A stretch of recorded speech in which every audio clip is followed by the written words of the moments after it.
Bonjour à tous, bienvenue sur la chaîne des vidéos de Totorésin. Aujourd'hui, je vais vous parler du film polémique Blanche-Neige qui a eu suscité beaucoup de critiques. Je tiens à préciser que je n'ai pas été payé par Disney, je ne suis pas sponsorisé par Disney, même si j'aurais voulu, et que ma note est de 6,5 sur 10. On retrouve une Rachel Zegler performante, des décors à couper le souffle et une histoire remaniée.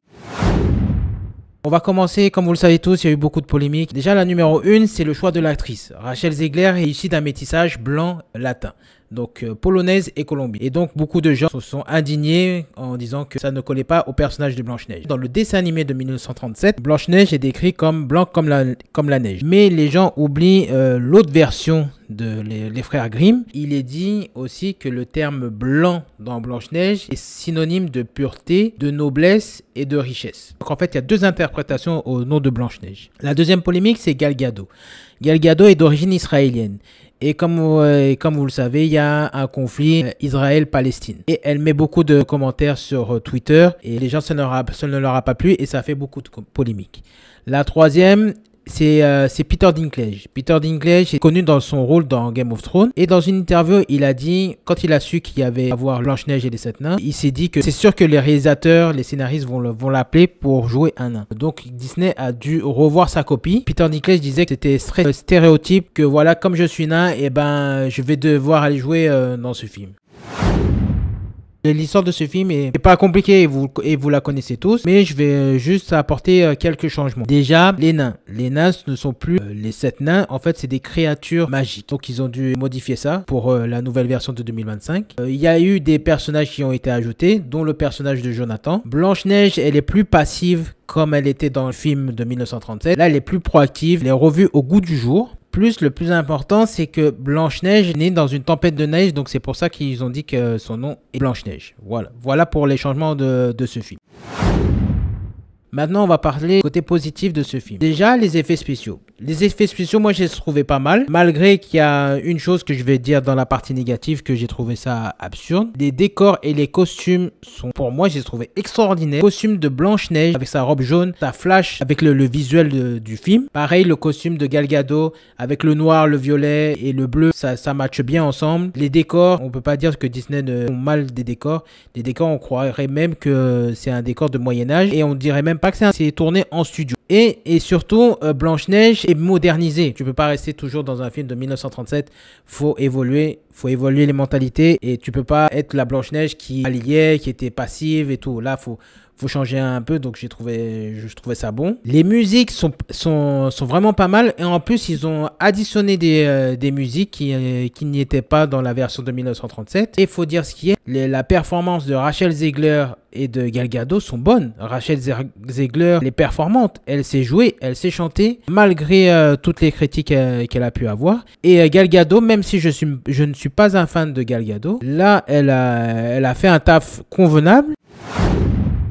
Maintenant, pour la partie négative, il y a aussi des choses à dire. Le CGI des nains. Le CGI des nains est moche. Les effets visuels des nains sont vraiment vilains. Moi, je pense qu'ils auraient dû se concentrer à chercher des personnes atteintes de nanisme que de les faire en CGI. C'est vraiment dommage. Et pour moi, Peter Dinklage, avec sa déclaration, a mal fait les choses. Parce que pour moi, il a privé de 7 emplois d'acteurs. J'ai trouvé l'alchimie avec Gal Gadot et Rachel Zegler était bonne. Mais je trouve qu'il n'y en avait pas assez. L'humour aussi. L'humour était présent, mais je trouve qu'il n'était pas assez. Et puis, si vous n'êtes pas fan des comédies musicales, ça va être difficile pour vous de rester concentré. Et je trouve qu'il y a beaucoup de musique. Et il y a une musique qui était essentielle de 1937 qu'ils l'ont oubliée dans la version de 2025.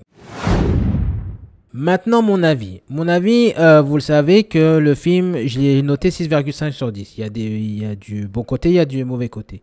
Mais ce que je veux revenir, c'est toutes les polémiques et toute l'hypocrisie des gens que je veux citer. C'est vrai que c'est pas le film le plus extraordinaire que j'ai vu de toute ma vie. Je trouve que le bashing est exagéré pour ce film. Les acteurs s'en sortent bien, t'as des bons effets spéciaux, même si tu peux chipoter avec les nains, t'as une histoire remaniée pour le mettre au goût du jour. Ce que je trouve déplorable, c'est les commentaires négatifs pour Rachel Zegler. Déjà pour la couleur de peau de l'actrice. Les gens oublient que l'actrice est d'origine colombienne. Non, ils n'ont pas oublié ça qu'elle est d'origine colombienne, mais ils ont oublié son métissage. Son métissage est blanc. blanc polonais. Un métissage, c'est pas forcément blanc et noir. Il peut avoir blanc latino, il peut avoir blanc asiatique. Et je trouve qu'elle est légitime pour faire Blanche-Neige. Parce qu'elle a une grosse partie, donc 50% blanc. Moi, j'ai une question à poser. Les Françaises ou Allemandes, ou des personnes de la majorité, quand ils vont dans un autre pays et qu'ils sont un peu plus mat qu'une personne blanche, on va dire quoi? Ils vont pas dire qu'elle est noire, la fille. Ils vont dire qu'elle est blanche. Donc, arrêtez cette hypocrisie de dire qu'elle est pas légitime parce qu'elle a la peau mate. Autant prendre une albinos. Mais là, vous allez vous plaindre encore. Donc, non, ça ne fonctionne pas. Je suis pas là à défendre Rachel Zegler, mais il y a quand même des propos qui sont vraiment limites, des propos racistes. Et oui, il faut le dire parce qu'il y a quand même des propos racistes. Il y a des propos qui sont durs du fait que tu insultes une personne de sa couleur de peau. Ça ne passe pas en 2025. Et moi, je combattrai toujours cela. Vous n'imaginez pas l'impact que ça peut faire à une personne. Tu vas la harceler sur les réseaux sociaux en disant qu'elle est moche, en disant qu'elle n'a pas la bonne couleur de peau. C'est un impact négatif. Ça peut faire mal à des gens. Et il faut être costaud. Faut vraiment être costaud. Et ça, je lui tire mon chapeau. Parce qu'il y en a, ils sont vraiment méchants dans les commentaires. Le fait de jouer une personne de minorité, et là, comme je vous ai dit, elle est métisse, donc elle est les deux. C'est important pour la jeune génération de s'identifier à leur personnage, à leur héroïne. Nous, quand on était petits, on avait nos héros. Donc, laissez la jeune génération vivre avec leur héros. Laissez-les vivre. Nous, on a vécu notre jeunesse. Laissez la jeune génération vivre parce qu'ils en ont bien besoin. Parce que pour moi, c'est des débats stériles. C'est des débats qui n'ont pas lieu d'être. Un truc que j'avais noté, c'est que les gens disaient souvent que ouais, mais Rachel Zegler est plus moche que Gal Gadot. Mais dis donc, quand il y avait Blanche-Neige et le chasseur qui est sorti il y a pas mal de temps, avec Charlize Theron et Kristen Stewart, on n'a pas entendu parler de beauté ou de mocheté ou de trucs comme ça. On n'a pas entendu ça. Donc pourquoi pour ce film-là, on entend parler? Pareil pour Il était une fois, la série. La reine était plus belle que la Blanche-Neige, mais est-ce qu'on a entendu parler? Non, hein, je crois pas. Donc, je pense que dans ce film, la coupe de cheveux de Rachel Zegler, parce que c'est une belle fille, faut pas se mentir, mais la coupe de cheveux de Rachel Zegler ne la met pas en valeur. Ce que je veux rajouter, c'est que le film est beaucoup centré sur la confiance en soi. Quand Gal Gadot va parler au miroir en disant qui est la plus belle, au début il dit que c'est elle, mais beauté physique. Mais à un moment il va changer d'avis en disant c'est Blanche-Neige qui est plus belle, surtout avec sa beauté intérieure. Et c'est important aux petites filles de se sentir en confiance. J'espère qu'avec ce film elles vont avoir confiance en elles.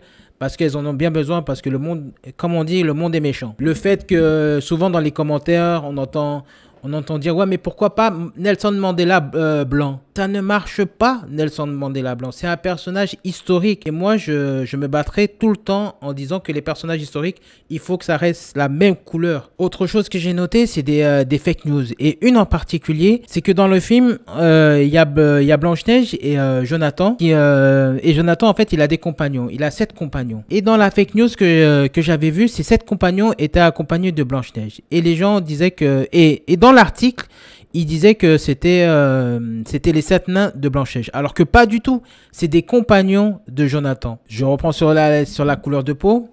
Mais dis donc, quand il y avait... et ça, je l'ai dit dans ma review de Captain America.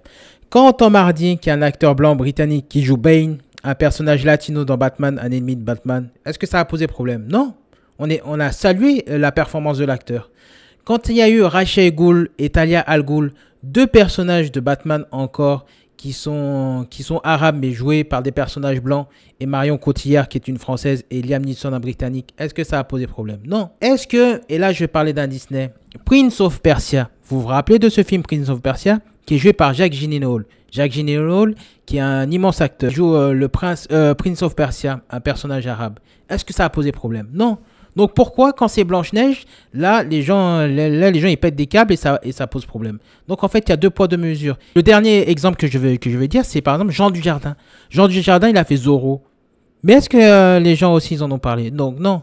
Donc voilà, ce que j'ai dit, c'est 2 poids 2 mesures. Je ne comprendrai jamais pourquoi les gens veulent boycotter un film juste parce que la fille a un peu de mélanine. Allez le voir, faites votre propre avis. Vous ne pouvez pas faire un avis qui n'est pas constructif juste pour une couleur de peau, ça n'a pas de sens. Si vous avez des enfants, si vous avez des neveux, des nièces, des cousins, cousines, allez le voir ensemble parce que ces enfants-là voudront aller voir ce film-là, c'est une certitude.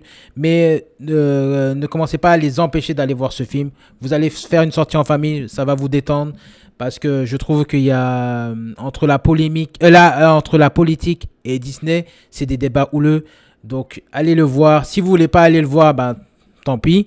Mais ne gâchez pas la jeunesse des enfants. Ils ont le droit de rêver. Donc allez-y. Moi, je vous le conseille. Vous allez passer un bon moment. C'était Nico de la chaîne des vidéos de Totorizin. Je pense ce que vous en avez pensé déjà. Partagez, commentez. Bien sûr, quand j'ai dit commenter, que ce soit dans la bienveillance, dans le plus calme. Si vous avez des arguments, bah, dites-les moi. Moi, je vais vous les lire. Mais vraiment que ce soit bienveillant parce qu'on en a bien besoin. C'est quand même des débats stériles. On est en 2025. Il faut évoluer dans la mentalité. On se retrouve à la prochaine. Allez, bye.